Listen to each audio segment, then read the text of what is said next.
श्रीमद्भागवत महापुराण प्रथम स्कंद। आप शगुन देखकर महाराज युधिष्ठिर का शंका करना और अर्जुन का द्वारका से लौटना। सूत जी कहते हैं, स्वजनों के मिलने और पुण्य श्लोक भगवान श्री कृष्ण अब क्या करना चाहते हैं, यह जानने के लिए अर्जुन द्वारका गए हुए थे। कई महीने बीत जाने पर भी अर्जुन वहां से लौटकर नहीं आए। धर्मराज युधिष्ठिर को बड़े भयंकर अपशगुन दिखने लगे। उन्होंने देखा काल की गति बड़ी विकट हो गई है। जिस समय जो ऋतु होनी चाहिए उस समय वह नहीं होती और उनकी क्रियाएं भी उल्टी ही हैं। लोग बड़े क्रोधी, लोभी और असत्य पारायण हो गए हैं। अपने जीवन निर्वाह के लिए लोग पापपूर्ण व्यवहार करने लगे हैं। सारा व्यवहार कपट से भरा हुआ है, यहाँ तक कि मित्रता में भी छल मिल रहा है। माता पिता, सगे संबंधी, भाई और पति पत्नी में भी झगड़ा टंटा रहने लगा है। कलिकाल के आ जाने से लोगों का स्वभाव ही लोभ, दंभ आदि अधर्म से अभिभूत हो गया है और प्रकृति में भी अत्यंत अरिष्ट सूचक अपशकुन होने लगे हैं। यह सब देखकर युधिष्ठिर ने अपने छोटे भाई भीमसेन से कहा। युधिष्ठिर ने कहा, भीमसेन, अर्जुन को हमने द्वारका इसलिए भेजा था कि वहां जाकर पुण्य श्लोक भगवान श्री कृष्ण क्या कर रहे हैं इसका पता लगा लाए और संबंधियों से मिल भी आए।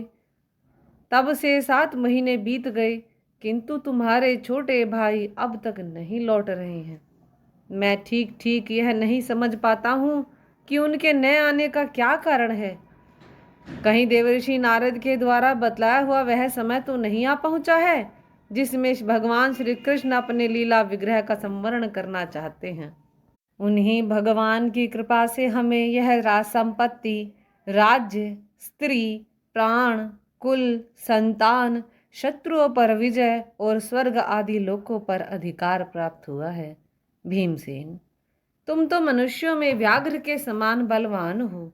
देखो तो सही, आकाश में उल्कापात आदि, पृथ्वी में भूकंप आदि और शरीरों में रोग आदि कितने भयंकर अपशकुन हो रहे हैं। इनसे इस बात की सूचना मिलती है कि शीघ्र ही हमारी बुद्धि को मोह में डालने वाला कोई उत्पात होने वाला है। प्यारे भीमसेन, मेरी बाईं जांघ, आंख और भुजा बार बार फड़क रही है। हृदय जोर से धड़क रहा है। अवश्य ही बहुत जल्दी कोई अनिष्ट होने वाला है। देखो, यह स्यारिन उदय होते हुए सूर्य की ओर मुंह करके रो रही है। अरे, उसके मुंह से तो आग भी निकल रही है। यह कुत्ता बिल्कुल निर्भय सा होकर मेरी ओर देखकर चिल्ला रहा है। भीमसेन, गौ आदि अच्छे पशु मुझे अपने बाएं करके जाते हैं और गधे आदि बुरे पशु मुझे अपने दाहिने कर देते हैं। मेरे घोड़े आदि वाहन मुझे रोते हुए दिखाई देते हैं। यह मृत्यु का दूत पैड़ुखी, उल्लू और उसका प्रतिपक्षी कौआ रात को अपने कर्ण कठोर शब्दों से मेरे मन को कंपाते हुए विश्व को सूना कर देना चाहते हैं। दिशाएं धुंधली हो गई हैं। सूर्य और चंद्रमा के चारों ओर बार बार मंडल बैठते हैं। यह पृथ्वी पहाड़ों के साथ कांप उठती है। बादल बड़े जोर जोर से गरजते हैं और जहां तहां बिजली भी गिरती ही रहती है। शरीर को छेदने वाली एवं धूली वर्षा से अंधकार फैलाने वाली आंधी चलने लगी है। बादल बड़ा डरावना दृश्य उपस्थित करके सब ओर खून बरसाते हैं। देखो, सूर्य की प्रभा मंद पड़ गई है। आकाश में ग्रह परस्पर टकराया करते हैं। भूतों की घनी भीड़ में पृथ्वी और अंतरिक्ष में आग सी लगी हुई है। नदी, नद, तालाब और लोगों के मन क्षुब्ध हो रहे हैं। घी से आग नहीं जलती। यह भयंकर काल न जाने क्या करेगा। बछड़े दूध नहीं पीते, गाय दुहने नहीं देती, गौशाला में गौएं आंसू बहा बहा कर रो रही हैं। बैल भी उदास हो रहे हैं। देवताओं की मूर्तियां रोसी रही हैं। उनमें से पसीना चूने लगता है और वे हिलती डुलती भी हैं। भाई, ये देश, गांव, शहर, बगीचे, खाने और आश्रम श्रीहीन और आनंद रहित हो गए हैं। पता नहीं ये हमारे किस दुख की सूचना दे रहे हैं। इतने बड़े बड़े उत्पातों को देखकर मैं तो ऐसा समझता हूँ कि निश्चय ही है भाग्यहीना भूमि भगवान के उन चरण कमलों से, जिनका सौंदर्य तथा जिनके ध्वजा वज्र अंकुश आदि विलक्षण चिन्ह और किसी में भी कहीं भी नहीं है, रहित हो गई है। शौनक जी, राजा युधिष्ठिर इन भयंकर उत्पातों को देखकर मन ही मन चिंतित हो रहे थे कि द्वारका से अर्जुन लौट कर आ गए। युधिष्ठिर ने देखा अर्जुन इतने आतुर हो रहे हैं जितने पहले कभी नहीं देखे गए थे। मुंह लटका हुआ है, कमल सरीखे नेत्रों से आंसू बह रहे हैं और शरीर में बिल्कुल कांति नहीं है। उनको इस रूप में अपने चरणों में पड़ा देखकर युधिष्ठिर घबरा गए। देवर्षि नारद की बातें याद करके उन्होंने सुहृदयों के सामने ही अर्जुन से पूछा। युधिष्ठिर ने कहा, भाई, द्वारकापुरी में हमारे स्वजन संबंधी मधु, भोज, दारशाह, आर्ह, सात्वत, अंधक और वृष्णिवंशी यादव कुशल से तो हैं। हमारे माननीय नाना शूरसेन जी प्रसन्न हैं। अपने छोटे भाई सहित मामा वासुदेव जी तो कुशल पूर्वक हैं। उनकी पत्नियां हमारी मामी देव की आदि सातों बहनें अपने पुत्र और बहुओं के साथ आनंद से तो हैं। जिनका पुत्र कंस बड़ा ही दुष्ट था, वे राजा उग्रसेन अपने छोटे भाई देवक के साथ जीवित तो हैं न।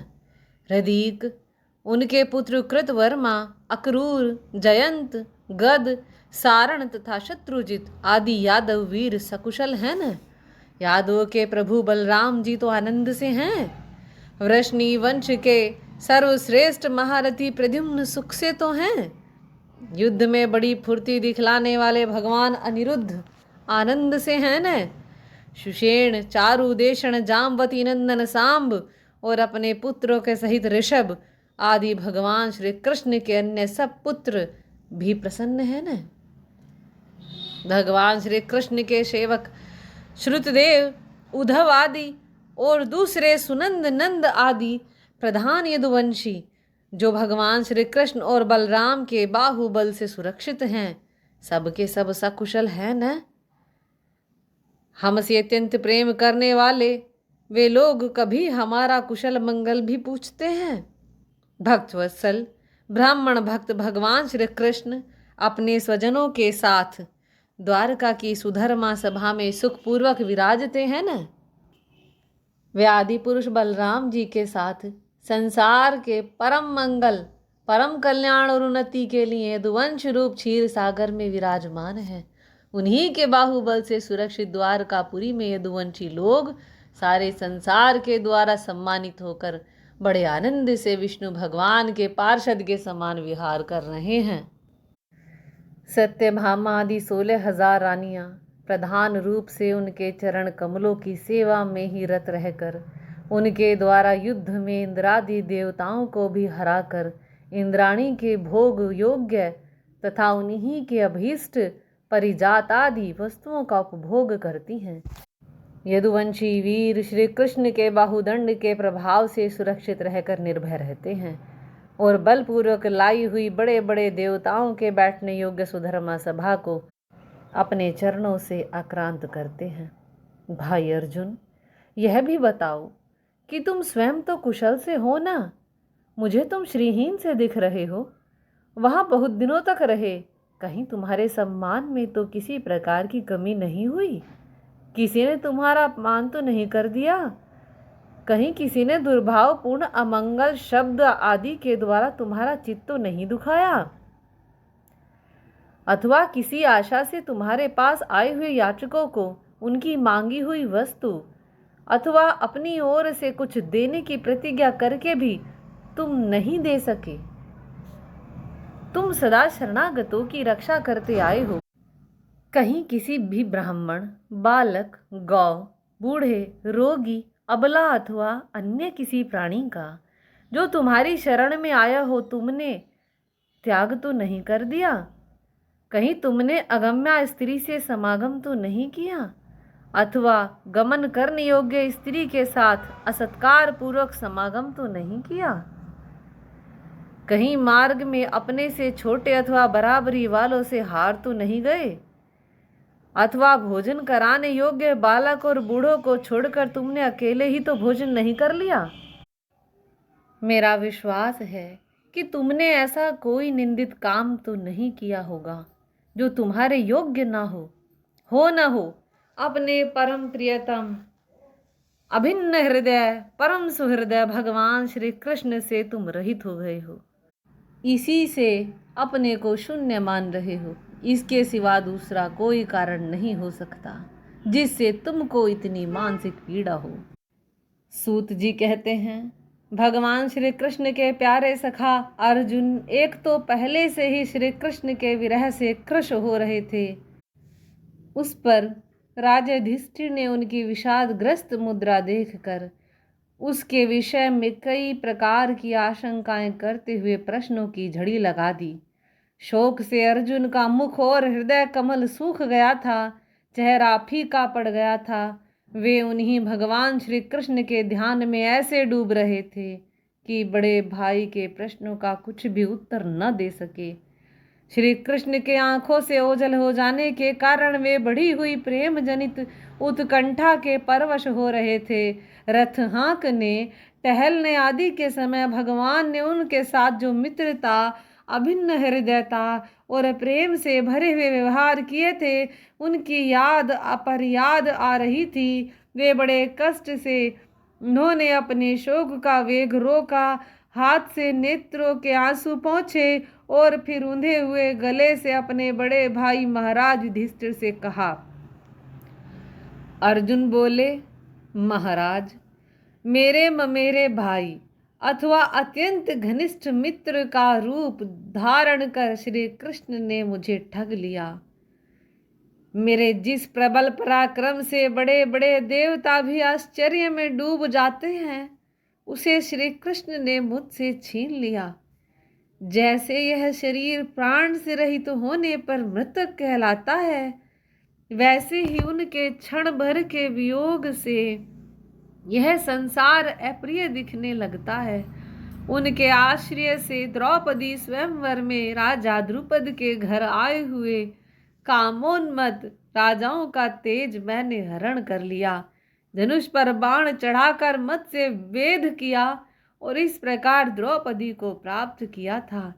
उनकी सन्निधि मात्र से मैंने समस्त देवताओं के साथ इंद्र को अपने बल से जीतकर अग्निदेव को उनकी तृप्ति के लिए खांडव वन का दान कर दिया और मैं दानव की निर्माण की हुई अलौकिक कला कौशल से युक्त मायामयी सभा प्राप्त की और आपके यज्ञ में सब ओर से आकर राजाओं ने अनेकों प्रकार की भेंटें समर्पित की। 10,000 हाथियों की शक्ति और बल से संपन्न आपके इन छोटे भाई भीमसेन ने उन्हीं की शक्ति से राजाओं के सिर पर पैर रखने वाले अभिमानी जरासंध का वध किया था। तदंतर उन्हीं भगवान ने उन बहुत से राजाओं को मुक्त किया जिनको जरासंध ने महाभैरव यज्ञ में बलि चढ़ाने के लिए बंदी बना रखा था। उन सब राजाओं ने आपके यज्ञ में अनेकों प्रकार के उपहार दिए थे। महारानी द्रौपदी राजसूय यज्ञ के महान अभिषेक से पवित्र हुए अपने उन सुंदर केशों को, जिन्हें दुष्टों ने भरी सभा में छूने का साहस किया था, बिखेर कर तथा आंखों में आंसू भरकर जब श्री कृष्ण के चरणों में गिर पड़ी, तब उन्होंने उसके सामने उसके उस घोर अपमान का बदला लेने की प्रतिज्ञा करके उन धूर्तों की स्त्रियों की ऐसी दशा कर दी कि वे विधवा हो गईं और उन्हें अपने केश अपने हाथ से खोल देने पड़े। वनवास के समय हमारे बैरी दुर्योधन के षड्यंत्र से 10,000 शिष्यों को साथ बिठाकर भोजन करने वाले महर्षि दुर्वासा ने हमें दुस्तर संकट में डाल दिया था। उस समय उन्होंने द्रौपदी के पात्र में बची हुई शाक की एक पत्ती का ही भोग लगाकर हमारी रक्षा की। उनके ऐसा करते ही नदी में स्नान करती हुई मुनि मंडली को ऐसा प्रतीत हुआ मानो उनकी तो बात ही क्या, सारी त्रिलोकी ही तृप्त हो गई। उनके प्रताप से मैंने युद्ध में पार्वती सहित भगवान शंकर को आश्चर्य में डाल दिया तथा उन्होंने मुझको अपना पाशुपत नामक अस्त्र दिया। साथ ही दूसरे लोकपालों ने भी प्रसन्न होकर अपने अपने अस्त्र मुझे दिए। और तो क्या, उनकी कृपा से मैं इस शरीर से स्वर्ग में गया और देवराज इंद्र की सभा में उनके बराबर आधे आसन पर बैठने का सम्मान मैंने प्राप्त किया। उनके आग्रह से जब मैं स्वर्ग में ही कुछ दिनों तक रह गया तब इंद्र के साथ समस्त देवताओं ने मेरी इन्हीं गांडीव धारण करने वाली भुजाओं का निवात कवच आदि दैत्यों को मारने के लिए आश्रय लिया। महाराज, यह सब जिनकी महती कृपा का फल था, उन्हीं पुरुषोत्तम भगवान श्री कृष्ण ने मुझे आज ठग लिया। महाराज, कौरवों की सेना भीष्म, द्रोण आदि अजय महामत्स्यों से पूर्ण अपार समुद्र के समान दुस्तर थी, परंतु उनका आश्रय ग्रहण करके अकेले ही रथ पर सवार हो मैं उसे पार कर गया। उन्हीं की सहायता से, आपको याद होगा, मैंने शत्रुओं से राजा विराट का सारा गोधन वापस ले लिया था। साथ ही उनके सिरों पर से चमकते हुए मणिमय मुकुट तथा अंगों के अलंकार तक छीन लिए थे। भाई जी, कौरवों की सेना भीष्म, कर्ण, द्रोण, शल्य तथा अन्य बड़े बड़े राजाओं और क्षत्रिय वीरों के रथों से शोभायमान थी।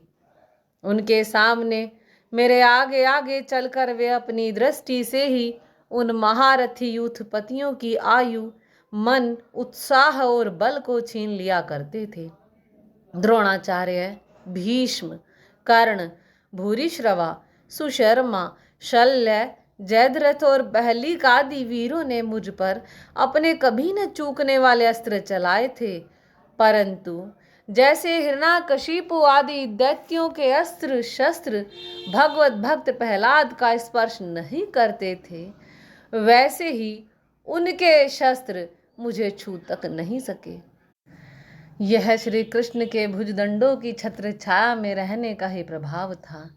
श्रेष्ठ पुरुष संसार से मुक्त होने के लिए जिनके चरण कमलों का सेवन करते हैं, अपने आप तक को दे डालने वाले उन भगवान को मुझ दुर्बुद्धि ने सारथी तक बना डाला। जिस समय मेरे घोड़े थक गए थे और मैं रथ से उतरकर पृथ्वी पर खड़ा था, उस समय बड़े बड़े महारथी शत्रु भी मुझ पर प्रहार न कर सके, क्योंकि श्री कृष्ण के प्रभाव से उनकी बुद्धि मारी गई थी। महाराज, माधव के उन्मुक्त और मधुर मुस्कान से युक्त विनोद भरे एवं हृदय स्पर्शी वचन और उनका मुझे पार्थ, अर्जुन, सखा, कुरुनंदन आदि कहकर पुकारना मुझे याद आने पर मेरे हृदय में उथल पुथल मचा देते हैं। सोने, बैठने, टहलने और अपने संबंध में बड़ी बड़ी बातें करने तथा भोजन आदि करने में हम प्राय एक साथ रहा करते थे। किसी किसी दिन मैं व्यंग में उन्हें कह बैठता, मित्र तुम तो बड़े सत्यवादी हो। उस समय भी वे महापुरुष अपनी महानुभावता के कारण जैसे मित्र अपने मित्र का और पिता अपने पुत्र का अपराध सह लेता है, उसी प्रकार मुझ दुर्बुद्धि के अपराध को सह लिया करते थे। महाराज, जो मेरे सखा प्रिय मित्र नहीं नहीं मेरे हृदय ही थे, उन्हीं पुरुषोत्तम भगवान से मैं रहित हो गया हूँ। भगवान की पत्नियों को द्वारका से अपने साथ ला रहा था, परंतु मार्ग में ही दुष्ट गोपों ने मुझे एक अबला की भांति हरा दिया और मैं उनकी रक्षा नहीं कर सका। वही मेरा गांडीव धनुष है, वे ही बाण हैं, वही रथ है, वही घोड़े हैं और वही मैं रथी अर्जुन हूँ, जिसके सामने बड़े बड़े राजा लोग सिर झुकाया करते थे। श्री कृष्ण के बिना ये सब एक ही क्षण में नहीं के समान सार शून्य हो गए। ठीक उसी तरह जैसे भस्म में डाली हुई आहुति, कपट भरी सेवा और उसर में बोया हुआ बीज व्यर्थ जाता है। राजन, आपने द्वारकावासी अपने जिन सुहृदय संबंधियों की बात पूछी है, वे ब्राह्मणों के शापवश मोहग्रस्त हो गए और वारुणी मदिरा के पान से मदोन्मत होकर अपरिचितों की भांति आपस में ही एक दूसरे से भिड़ गए और घूंसों से मारपीट करके सब के सब नष्ट हो गए। उनमें से केवल 4-5 ही बचे हैं। वास्तव में यह सर्वशक्तिमान भगवान की ही लीला है कि संसार के प्राणी परस्पर एक दूसरे का पालन पोषण भी करते हैं और एक दूसरे को मार भी डालते हैं।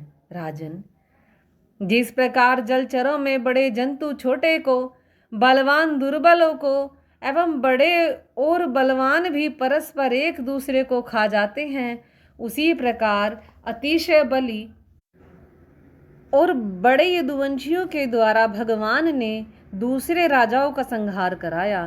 तत्पश्चात यदुवंशियों के द्वारा ही एक से दूसरे यदुवंशी का नाश करा के पूर्ण रूप से पृथ्वी का भार उतार दिया। भगवान श्री कृष्ण ने मुझे जो शिक्षाएं दी थी, वे देश काल और प्रयोजन के अनुरूप तथा हृदय के ताप को शांत करने वाली थीं। स्मरण आते ही वे हमारे चित्त का हरण कर लेती हैं। सूत जी कहते हैं, इस प्रकार प्रगाढ़ प्रेम से भगवान श्री कृष्ण के चरण कमलों का चिंतन करते करते अर्जुन की चित्तवृत्ति अत्यंत निर्मल प्रशांत हो गई। उनकी प्रेममयी भक्ति भगवान श्री कृष्ण के चरण कमलों के हर निश्चिंतन से अत्यंत बढ़ गई। भक्ति के वेग ने उनके हृदय को मथ कर उसमें से सारे विकारों को बाहर निकाल दिया। उन्हें युद्ध के प्रारंभ में भगवान के द्वारा उपदेश किया हुआ गीता ज्ञान पुनः स्मरण हो आया, जिसकी काल के व्यवधान और कर्मों के विस्तार के कारण प्रमादवश कुछ दिनों के लिए विस्मृति हो गई थी। ब्रह्म ज्ञान की प्राप्ति से माया का आवरण भंग होकर गुणातीत अवस्था प्राप्त हो गई। द्वैत का संशय निवृत्त हो गया। सूक्ष्म शरीर भंग हुआ। वे शोक एवं जन्म मृत्यु के चक्र से सर्वथा मुक्त हो गए। भगवान के स्वधाम गमन और यदुवंश के संहार का वृतांत सुनकर निश्चल मति युधिष्ठिर ने स्वर्गारोहण का निश्चय किया। कुंती ने भी अर्जुन के मुख से यदुवंशियों के नाश और भगवान के स्वधाम गमन की बात सुनकर अनन्य भक्ति से अपने हृदय को भगवान श्री कृष्ण में लगा दिया और सदा के लिए इस जन्म मृत्यु रूप संसार से अपना मुंह मोड़ लिया। भगवान श्री कृष्ण ने लोक दृष्टि में जिस यादव शरीर से पृथ्वी का भार उतारा था, उसका वैसे ही परित्याग कर दिया जैसे कोई कांटे से कांटा निकाल कर फिर दोनों को फेंक दे। भगवान की दृष्टि में दोनों ही समान थे। जैसे वे नट के समान मत्स्य आदि रूप धारण करते हैं और फिर उनका त्याग कर देते हैं, वैसे ही उन्होंने जिस यादव शरीर से पृथ्वी का भार दूर किया था उसे त्याग भी दिया। जिनकी मधुर लीलाएं श्रवण करने योग्य हैं, उन भगवान श्री कृष्ण ने जब अपने मनुष्य के से शरीर से इस पृथ्वी का परित्याग कर दिया, उसी दिन विचारहीन लोगों को अधर्म में फंसाने वाला कलयुग आधम का महाराज युधिष्ठिर से कलयुग का फैलना छिपा न रहा। उन्होंने देखा देश में, नगर में, घरों में और प्राणियों में लोभ, असत्य, छल, हिंसा आदि अधर्मों की बढ़ती हो गई है। तब उन्होंने महाप्रस्थान का निश्चय किया। उन्होंने अपने विनयी पौत्र परीक्षित को, जो गुणों में उन्हीं के समान थे, समुद्र से घिरी हुई पृथ्वी के सम्राट पद पर हस्तिनापुर में अभिषिक्त किया। उन्होंने मथुरा में शूर सेनाधिपति के रूप में अनिरुद्ध के पुत्र वज्र का अभिषेक किया। इसके बाद समर्थ युधिष्ठिर ने प्राजापत्य यज्ञ करके आह्वनीय आदि अग्नियों को अपने में लीन कर दिया, अर्थात गृहस्थ आश्रम के धर्म से मुक्त होकर उन्होंने संन्यास ग्रहण किया। युधिष्ठिर ने अपने सब वस्त्राभूषण आदि वहीं छोड़ दिए एवं ममता और अहंकार से रहित होकर समस्त बंधन काट डाले। उन्होंने दृढ़ भावना से वाणी को मन में, मन को प्राण में, प्राण को अपान में और अपान को उसकी क्रिया के साथ मृत्यु में तथा मृत्यु को पंचभूत में शरीर में लीन कर लिया। इस प्रकार शरीर को मृत्यु रूप अनुभव करके उन्होंने उसे त्रिगुण में मिला दिया। त्रिगुण को मूल प्रकृति में, सर्व कारण रूपा प्रकृति को आत्मा में और आत्मा को अविनाशी ब्रह्म में लीन कर दिया। उन्हें यह अनुभव होने लगा कि यह संपूर्ण दृश्य प्रपंच ब्रह्म स्वरूप है। इसके पश्चात उन्होंने शरीर पर चीर वस्त्र धारण कर लिया, अन्न जल का त्याग कर दिया, मौन ले लिया और केश खोलकर बिखेर लिए।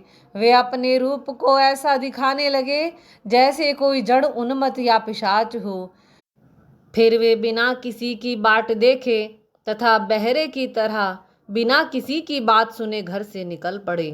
हृदय में उस परम ब्रह्म का ध्यान करते हुए, जिसको प्राप्त करके फिर लौटना नहीं होता, उन्होंने उत्तर दिशा की यात्रा की, जिस ओर पहले बड़े बड़े महात्मा जन जा चुके हैं।